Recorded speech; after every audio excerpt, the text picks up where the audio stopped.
welcome once again to our show that is called Real Shame. It's a show where we watch movies, these two guys in front of you, or maybe in your earbuds, phones, headphones, watch movies from our list of shame or movie blind spots, basically movies we should have seen, we haven't seen, and then we're fixing it by watching it, and then we're telling you all about it, and you're enjoying it because we want you to.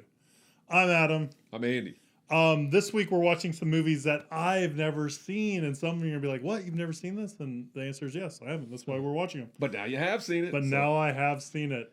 And to tell you, and to kick it off and tell you all about it, Andy's going to do that. So why don't you do that, my friend? Alrighty. NYPD detectives Popeye Doyle and Cloudy Russo attempt to stop a major shipment of heroin being smuggled into New York City from France in The French Connection. What about the last of the big-time spenders? You making? No, you? He's spreading it around like the Russians are in Jersey.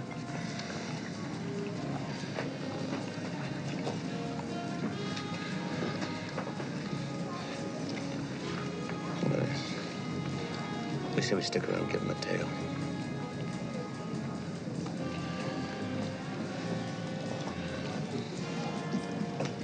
Come on, just for fun. So The French Connection was directed by William Friedkin. William Friedkin he'd already directed a handful of movies, I think about 3 movies prior to The French Connection, but The French Connection put this dude on the map. It was a massive hit, not only box office, but also won a lot of Oscars, which we'll get to later. William Friedkin followed up The French Connection with another smash hit, a movie called The Exorcist. Yeah, that's right. And then he followed that up with a not-so-smash hit called Sorcerer, which also has Roy Scheider, who's in The French Connection. And then he's had a decent career after that. He's done several movies like Rules of Engagement. His most recent fiction film is Killer Joe, which I think has Matthew McConaughey or something. I don't even know. Yeah, I can't remember who. I don't think I've ever seen it. But that's been a while since he's directed a film. He did do a documentary a few years ago, but he has not done a fiction film since Killer Joe, which is from like 2011. I did read that he's doing a new version of the Caine Mutiny. He's like 80 something. He's mid 80s, William Friedkin. So he's getting up there, but he's coming out of retirement or whatever he was doing. Yeah. And he's supposed to do the Caine Mutiny, but I'll believe it when I see it. The screenplay for The French Connection is by Ernest Tidyman. Ernest Tidyman, we actually have mentioned on the show before because he is the author of all of the John Shaft novels, and he helped co-write or write the screenplay for the first 2 Shaft movies, Shaft and Shaft's Big Score. He based this screenplay on a book by Robin Moore because The French Connection is loosely based on true events. They actually did, New York City police officers did stop shipments of heroin from coming into New York City in the late 1960s. Obviously, they took a lot of liberties when they made this film. Yep. But 2 of the guys that were on the police force, on the New York City police force, have small roles in this movie, including the guy that Popeye Doyle is based on, the character Popeye Doyle is based on. Speaking of, Popeye Doyle is played by the legendary actor Gene Hackman. I think we did Under Fire, I remember recently with Gene Hackman. I feel like we've done some other Gene Hackman movies, but we've talked about Gene Hackman before. Obviously, you know who Gene Hackman is. He's done a lot of movies, although he's been retired for many, many years now. He is 93 years old. Wow. As of January of this year. Roy Scheider is his partner, Cloudy Russo. Roy Scheider, I think most people know primarily from Jaws. But he did like the Sequest TV show and plenty of other movies. So Roy Scheider's always nice to see him. Tony LoBianco plays Salvatore Bocca. Tony LoBianco also getting up there in years. He's also 80-something. But he, unlike Gene Hackman, is not retired. He's still acting. Acting quite a bit. I saw something on his IMDb filmography from like 2022. So he's still doing stuff. Fernando Rey plays the French kind of ringleader, the mastermind behind it all. He plays Alain Chanier. The interesting thing about Fernando Rey, he's actually a Spanish actor. He's born in Spain. William Friedkin saw a French movie called Belle de Jour, which has Catherine Deneuve, who we've seen in Umbrellas of Cherbourg. He saw Belle de Jour, and when he was casting French Connection, he told his casting director, I want the Spanish actor that's in Belle de Jour. And so the casting director got the Spanish actor that's in Belle de Jour. His name is Francisco Rabal, but William Friedkin was actually thinking of Fernando Rey, who's not in Belle de Jour, but he is in movies that are done by the same director, Luis Buñuel. So that's what William Friedkin was thinking of. So they get they get Fernando Rey. They fly him to America, and William Friedkin meets him, and he's like, "This is not who I wanted." But he did know who Fernando Rey was. He just was like, "This isn't the Spanish actor I was referring to." But it turns out Fernando Rey spoke good enough French and good enough English that they decided to keep him when they learned that Francisco Rabal, the guy that Friedkin actually wanted, spoke neither language. Okay. So they kept Fernando Rey. And I think it all worked out. I think Fernando Rey is good. Bill Hickman plays Bill Molderig. Bill Hickman is in Bullet. We watched Bullet for the show. Bill Hickman not only was a part-time actor, but he was a stuntman and a stunt driver. So in Bullet, he's actually one of the two hitmen in the famous car chase scene. There's two hitmen chasing Steve McQueen's Mustang. He's the driver. He also does the driving for the famous car chase in The French Connection, because it's not Gene Hackman. Sorry, Gene Hackman's not actually doing all the stunt driving. He was actually Bill Hickman's son. Not only does he play a small role in this film, he actually was the stunt driver for the famous car chase scene. Car chase, I mean, it's a car chasing a train, so it's not cars chasing each other, but still, car chase. You call it whatever you want. Finally, Eddie Egan plays Captain Simonson, and Eddie Egan is the real-life New York police officer who Popeye Doyle is based on. Gotcha. And his partner in real life, whose name is Sonny Grosso, he plays Clyde Klein in the movie. So both of those guys are in the film as well. This is a movie that I've seen more times than I can count. So you can probably guess that I love this movie. I'll just spoil it right now. I absolutely love this movie. So no pressure. But we know that usually goes.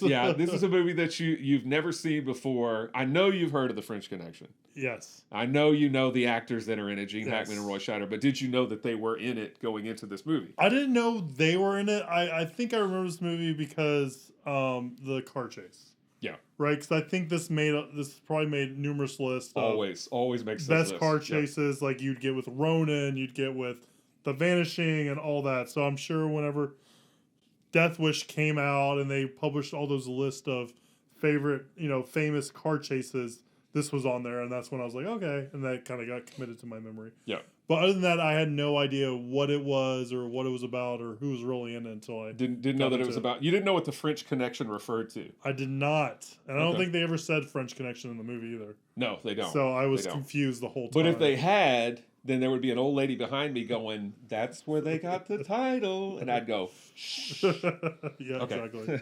All right, so you went into it fairly blind, didn't really know what the plot of it was. Yeah. You probably knew it was kind of an action movie. Because it has a car chase in it, right? But is it an action movie though? Yes. It's not a modern day action movie, but okay, go ahead. Yeah. What do you think of The French Connection? Did it connect with you or not? It did not. Unfortunately, did not connect with me. Okay. Yeah, I found it really kind of lumbering, and again, it felt okay. This movie came out in the 1971. 1971. Yeah. It felt very independent cinema 60s in it, because I really feel like the story and the story is really tenuous, and it doesn't really do a good job of setting up what's going on and the stakes and all that. I feel like the whole time you're watching this movie, you're kind of catching up as it's going along and you're learning more. Because the first time we cut to Fernando Rey, there's really no establishing it. He's just kind of there, and you're just like, what's going on? Where are we? Why are we over here? And all that. And maybe that's more modern cinema, the language of more modern cinema is what I was hoping for. And that's why I said it's more like, independent cinema from like the 60s, like, movies like that this is story told like. So that's kind of where it kind of rubbed me raw, is it just really felt like I just needed it to kind of tell me a little bit or clue me into what I'm getting into and all that. So it just kind of left me cold, because I was trying to figure out, like, what is this movie really about? What are we really kind of paying attention to and all that? And, do we really like Popeye Doyle and cloudy because obviously they're like shaking. I don't know if they're shaking down, but they're really going after like different people in the neighborhood and all that to try to drum up everything. And it seems like Popeye Doyle's a little fast and loose with the rules, maybe a bit. And so it's like, okay, are we supposed to just wait till Wednesday's episode? Yeah. Are we supposed to be rooting for him or not? And all that. So there wasn't enough for me to kind of sink my teeth into in watching it. I just felt it kind of, there's nothing that really got me really excited when I was watching. Even the car chase, it's interesting, and there's some innovative ways with the cars shot, and also borrowed again on Wednesday's movie. But honestly, it felt a little long, the whole car chase and following the tram, or following the L train and all that. I really wish that was kind of shortened a little bit, because it's just like, okay, we're on the bumper of the car, we're swerving in and out. I got it. Yep, let's do it. Okay. I was like, okay, I get where we're going. Let's kind of speed up. So, unfortunately, this movie just really didn't click with me all that much at all. And hearing how much you like it, that worries me a little bit. But let me know what I got wrong. Why do you like the French Connection so much? So this movie I first saw as a teenager. Uh-huh. And I always tell the story, and I probably have said it on here before. I rented it. I actually think I got it from the public library, because the public library rented movies, right? Yep. You checked them out just like you checked out books. And this was back in the day when you checked out VHS tapes. This was pre-DVD. So I checked out the VHS tape of The French Connection, and I watched it, and I was so blown away by it, I rewound the tape and watched it again immediately.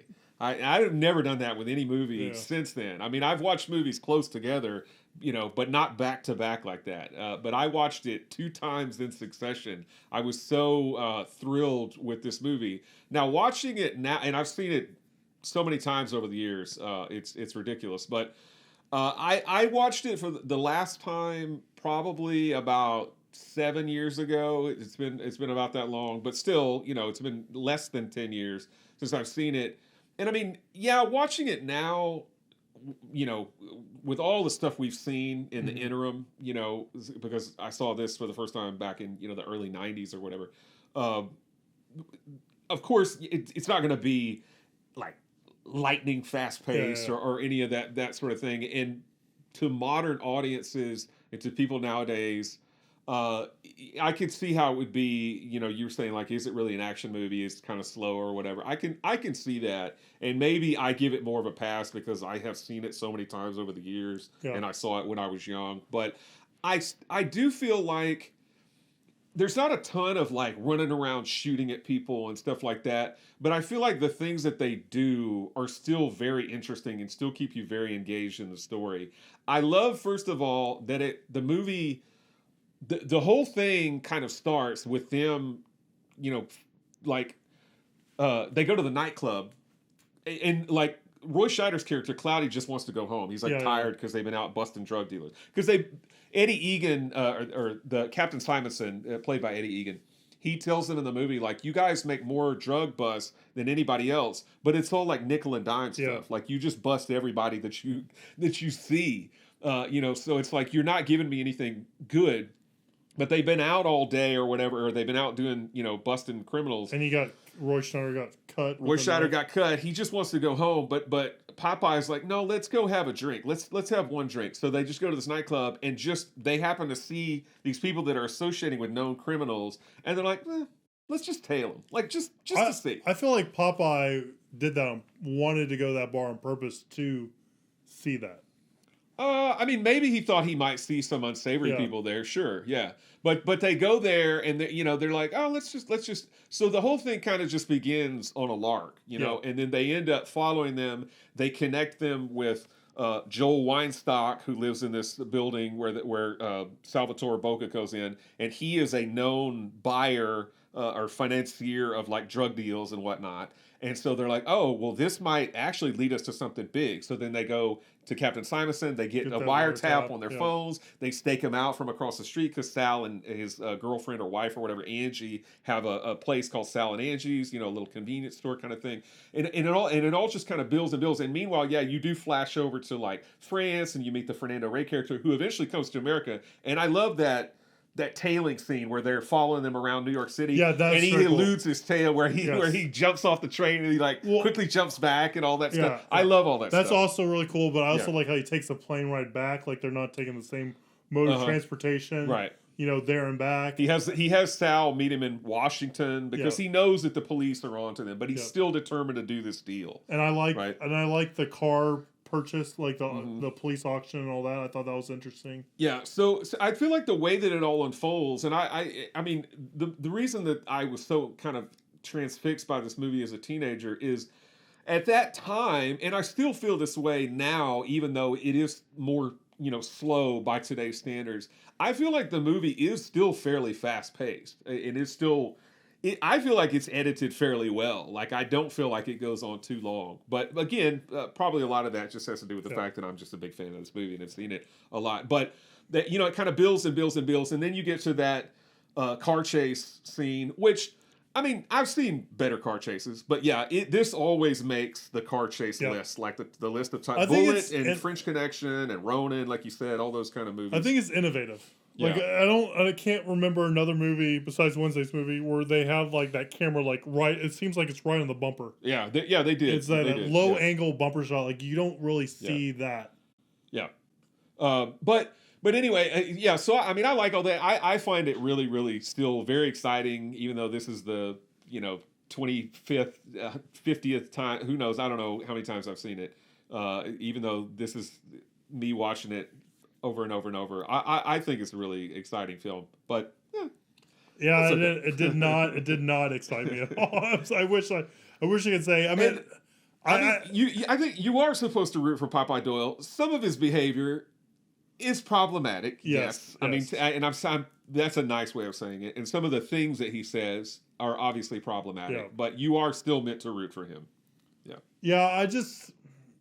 I wish it was a little bit more traditional at the setup of the movie. I think I would have liked it a little bit more, but I can understand that that's part of its charm and part of the reason why people like it. I wish it was a little bit that way so I could kind of get on board and sink my teeth into it, because really it was just, to me, it really felt like a bunch of scenes just kind of stitched together. I really didn't get a really good feeling of an overall story or building to anything. And I know it does. It's just, to me, it just felt like one scene after next instead of this kind of building this overall kind of story.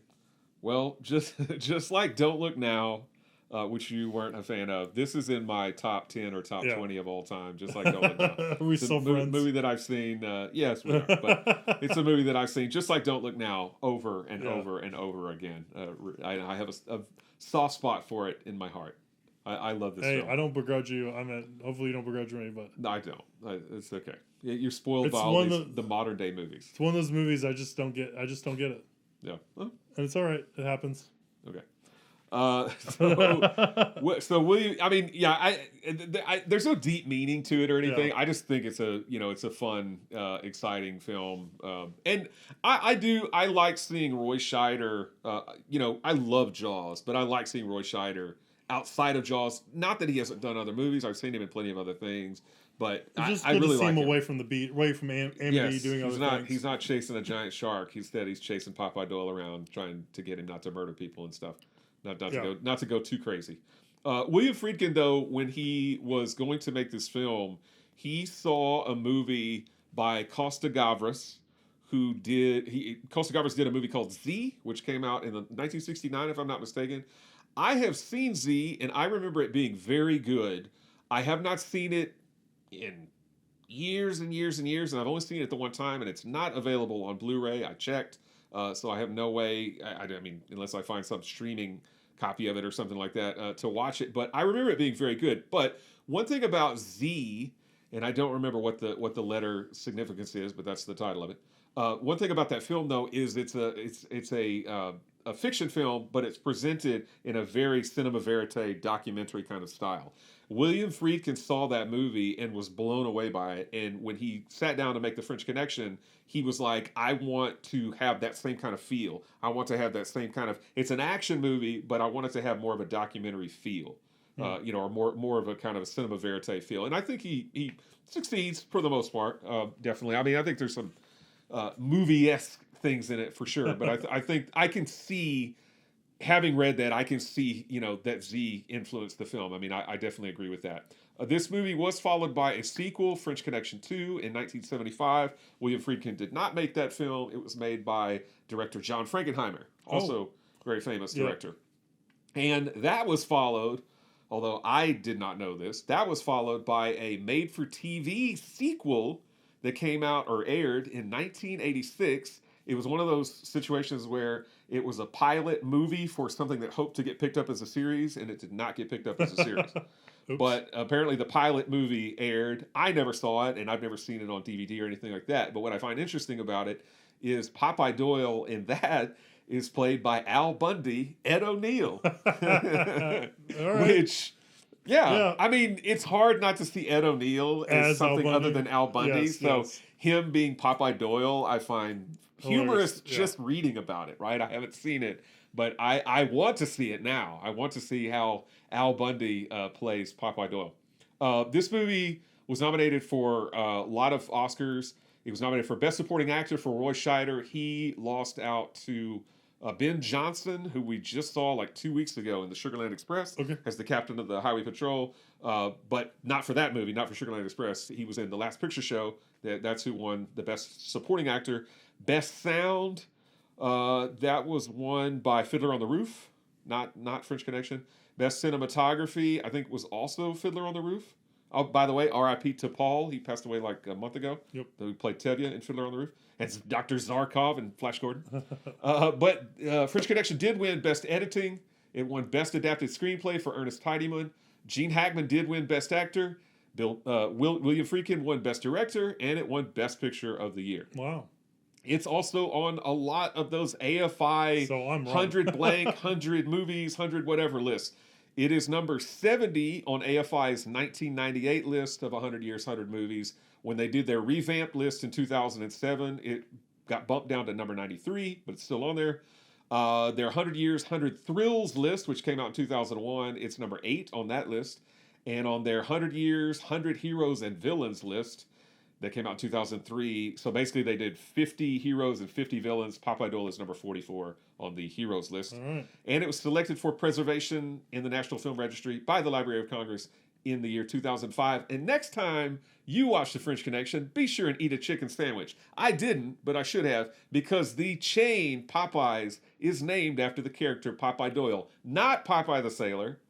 Although they have done some advertising with Popeye the Sailor just because of the name. It's named after Popeye Doyle. According to the guy who founded it, it's named after Popeye Doyle because this movie came out in 1971. Popeyes was founded in 1972. Oh, wow. So this movie had an influence that way. So, yeah, eat some Popeye's chicken next time you watch French Connection. I did not know that either. I thought that was interesting. I guess I got to rewatch it now. I don't. Well, Popeye's open near my house, and I feel like I'm keeping them in business. I go there so much. I feel like I should have gone by there and gotten some chicken and eaten it when I watched this, but I didn't. I was remiss. It's 96% fresh on Rotten Tomatoes, 87% audience score. It did get 2 thumbs up. Roger Ebert picked it as the 4th best film of 1971, and Leonard Maltin gives it a perfect 4 stars. Wow, I'm definitely in the minority. My man, I agree. Sounds like I'm in the minority on that for sure. Yeah, probably. All right. We'll let the commenters decide. Please don't. I get enough that I don't understand movies, don't get movies, all that kind of stuff. Oh no, not at all. Stand by your choice. Stand by what you believe. It's probably deserves another rewatch for me for sure. Oh god. Okay. That was The French Connection. Andy's right. I'm wrong. I get it. Let's not necessarily on these Monday episodes. We like to talk about what we've been watching. I'm gonna toss it over to you. What have you been watching? So I've seen The French Connection many times, but weirdly enough, I had never bothered to watch the sequel, French Connection 2. But I finally did. Okay. I finally decided. Then you might say, Andy, why have you never watched The French Connection 2? You're such a big fan of the original. I've always heard The French Connection 2 was crappy. Yeah. So I kind of didn't want to tarnish Even what though I it was felt. not Even John. though it's John Frankenheimer, yeah. Frankenheimer, It's yeah. John Frankenheimer. But I've always heard it was not very good. And then I sat down, I watched it, actually watched it last night. Um, and it's fresh on Rotten Tomatoes, so maybe I'm wrong about it not being critically well received. But I'm gonna file it under the unnecessary sequels Yeah. thing. It's not. Yeah, I didn't think it was good. Does it have Gene Hackman and Roy Scheider in it? Thank you for asking that because I meant to point that out. It has Gene Hackman only. Okay. Roy Scheider said, "Nah." Instead, he did make a cop movie, I think, right around the same time called The 7 Ups. Okay. But he decided not to do French Connection. Or I don't even know if he was offered French Connection 2, but he's not in it. But it also has, so we didn't spoil it, but I'll spoil it now. So earmuffs, although we spill things on the show. At the end of French Connection, Fernando Rey, the mastermind, gets away. French Connection 2, Gene Hackman, Papa Doyle travels to France to track him down. So Fernando Rey's in it as well. Oh, cool. So both of them are in it. So that is cool. Yeah. That's about the only cool thing about it. Because I found the movie very unexciting. It does not have near the same energy or panache as the first film.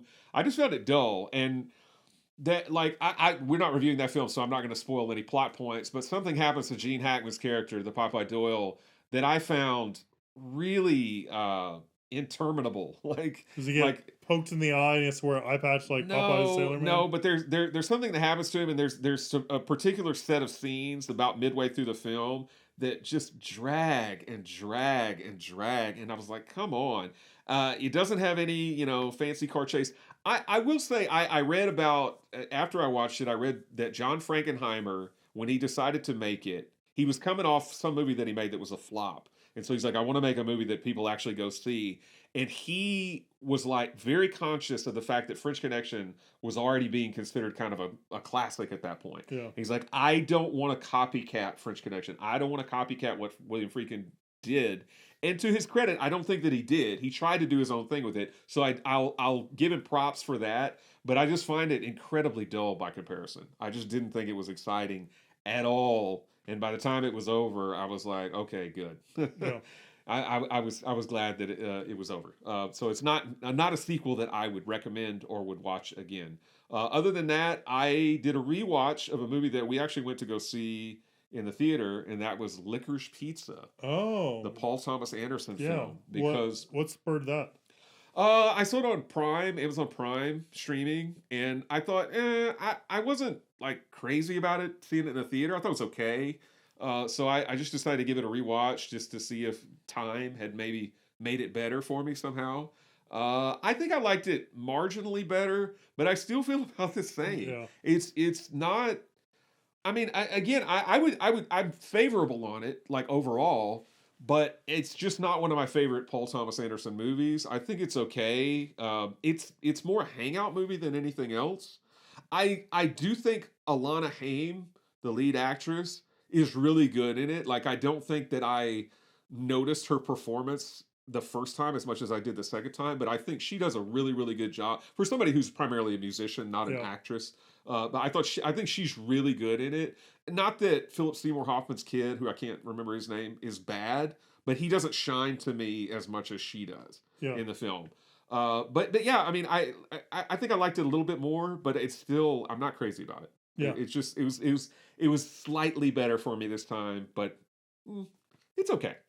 I want to call him Rusty. His name's not Rusty though. It's not. I don't remember what does it start with a G? Is it like Gabriel Hoffman or something? No, it's not that. Oh, I don't know. Yeah, I don't know. Who knows? Well, whatever. Anyway, No you all one know knows. who I'm talking about. Yeah, Philip yeah. Seymour Hoffman's kid. Okay. Junior. So that's Philip Seymour Hoffman Jr. So that's what I've been watching. French Connection 2 and Licorice Pizza. What about you? So I've watched a movie and a TV show. So I've mentioned Drive to Survive, which I really like. The show is immensely successful, and they've kind of used that to dive in its filmmaking style to other sports. So there's a tennis one that I haven't seen, and then there's a golf one called Full Swing. Okay. So I watched that on a lark, on a whim, and it's interesting. It doesn't have the same. It's not as good as Drive to Survive, but it kind of tells a story a little bit different. Its format's a little bit different, and you get to deep dive into some of these, golfers and all that, and I find that interesting. And the way I am is I really don't like to watch sports as they're being done, but I love sports documentaries, so that kind of scratches that itch for me a little bit, and it does a good job of kind of bringing you on board and showing you these different personalities, and you can either like them, love them, or hate them, and all that. So if I think if you're mildly interested in it, it's worth a watch. Sorry, what are these on streaming on? These are Netflix shows. Okay. So I watched that. I think it's like 8 episodes. Drive Survive just had its 5th season come out. There's a lot of episodes, but we're watching that. The show's awesome. I like it a lot. I like F1 now. Still won't watch the race, but I'll watch any kind of series and read about it. That's where I am. Gotcha. And you were talking about, terrible movies, not with Licorice Pizza, but with The French Connection 2, or bad movies, maybe. Mm-hmm. I watched a bad movie, and I went into it knowing it was going to be a bad movie, and that's Ant-Man and the Wasp: Quantumania. You know me, I got to keep up with my superhero movies, and I heard not great things about this movie. And I think because I had really low expectations, it kind of meted and maybe a tad bit exceeded those expectations, but they were pretty bad. It's not. It's just, it feels like this whole phase of Marvel movies just feel a mess. It just feels like Kevin Feige is just asleep at the wheel. They don't have the urgency. They don't have the like the storytelling prowess. They just feel superfluous. Like they don't feel like the movies that led up to Endgame and Endgame. They just feel like added on. And this movie is supposed to be not the debut because he was in Loki, but this is supposed to be like, introducing you to Kang and getting you excited for all this. And honestly, it's just like, well, I mean, Jonathan Majors has a lot of personal stuff hit the tabloids recently and all that. And I really don't think he does that great of job as Kang. And I don't find him interesting that at all. So I'm not really looking forward to this next batch of Marvel movies. I guess I am a little bit of a chump because I will see them even if I'm not interested in it. But I had some time to kill and it was playing and I figured, why the heck not? You don't have to go wait to see it in theaters. Apparently it's coming out on streaming or digital on April 18th. So here pretty soon it's going to be out there. So you can make that choice for yourself. So honestly, it's not good. And all the interesting and fun things about the Ant-Man movies, like his cast of characters, his crook friends and coworkers he worked with are out. So it's just like, okay, what? I mean, this is part of the fun is not, it's not just seeing Paul Rudd do things. It's like this cast of characters and all that. Yeah. And yeah, and Paul Rudd's just not really that funny. The movie just feels very first or second draft. It needed to be punched up and a lot of stuff to clean up. And then it has like a superfluous cameo in it that just doesn't really add anything to the movie, but it's just like, okay, we got this big name and he's in it. Yay. I don't know. I'm kind of down on it. It was either that or watch Shazam, which I also heard, Shazam 2, which I also heard wasn't very good. So, I mean, I think I was just going to be screwed either way. So, watch Ant-Man Quantumania and don't recommend, I don't know, whatever. Your mileage may vary, maybe. And then watch Full Spring, which, yeah, it's fun. So that's what I've been watching. Okay, so we watched a William Friedkin movie of not Best Picture nominated and directed William Friedkin movie. What did you decide to pair it with? Yeah, so I wanted to pair this with another kind of action-y movie, and my first thought was I want to pair it with another movie that has a famous car chase in it. Because, again, this one and Bullet seem to always make the top 10 lists, usually Bullet's number one, but French Connection's usually somewhere on the list. And so I started thinking, and I almost paired this with another John Frankenheimer movie, Ronin, which you mentioned earlier. I almost paired it with that because that has a really good car chase sequence in it. But I know I've seen it. I feel like you've seen it as well. Yeah. So I've I seen thought I want to pick something that you have not seen. And it's also a movie that William Friedkin did. He All right. did it not in the 1970s, but later on in the mid 1980s. He went back to his actiony mode. He made an action film, and he decided to do another fancy, funky car chase. And he did it, and it's called To Live and Die in L.A. All right. So we'll talk about that on Wednesday. All right, guys. Well, that's everything. The French Connection and more. Please let us know what you think about French Connection. If you're watching us on YouTube, leave a comment down below. Please like, subscribe, share, do all that social media stuff. It really does help, and we really do appreciate it. And stay tuned on Wednesday when we figure out if To Live and Die in LA makes us die inside or not. We'll see you soon, guys. Have a good one. Bye.